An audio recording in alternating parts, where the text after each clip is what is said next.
Now, generative AI is the vogue. Generative AI is everywhere. In fact, very recently, Microsoft CEO Satya Nadella said the AI wave could be as big as the internet.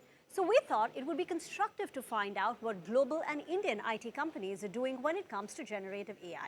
So the first takeaway is that all IT companies are all in when it comes to AI, and companies have announced some big investment plans. So you've got Accenture with $3 billion, Capgemini, 2 billion euros, Cognizant and Wipro at $1 billion each. Now zooming in on Accenture with a $3 billion investment in AI and data over the next 3 years. The CEO of Accenture said no previous technology wave has captured the attention of leaders and the general public as fast as generative AI.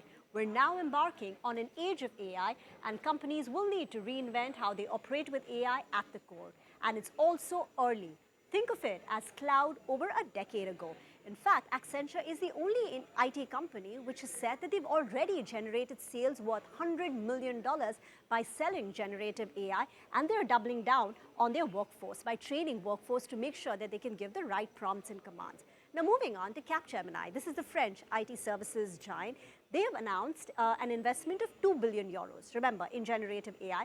And what they said in the earnings call is that they're working on hundreds of projects. They're right now very small, but they're scaling up at a very rapid pace. And Cognizant has announced a $1 billion investment over 3 years. But remember, all these investments largely include, they're also considering the training costs associated with their workforce. Now let's get closer back home. TCS's, K. Krithivasan took charge on 1st of June, and he said that every time I met my clients, they were all asking about generative AI. The conversation about generative AI unfailingly comes up. So here's what TCS has said on generative AI. They're currently engaged in 50 pilot projects. They want to, but in the pipeline is 100. Their current workforce, which is trained in generative AI, is 50,000, but they want to scale up close to 100,000 trained associates in generative AI. Infosys has said that they're working on 80 projects right now for clients. They've trained 40,000 employees. HCL Tech has 140 external and internal projects at various stages of maturity. And Wipro, as we told you, has announced investment plans of $1 billion.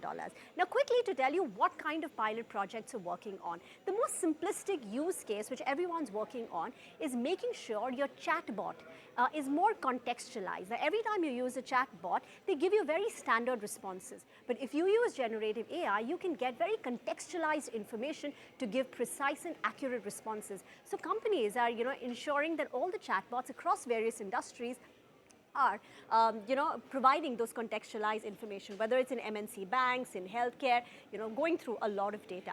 Now, the question associated with, Gen AI right now is how much of this is former? Everyone's dipped their toes in, but can it really be a future revenue generator in the near term, or at least in the next, 24 months? Now, here's what Goldman Sachs had to say in their report on the 22nd of August.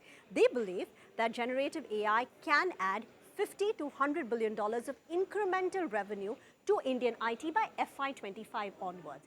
On margins, they're saying initially it will be margin positive because IT companies will use Gen AI to boost their own internal productivity.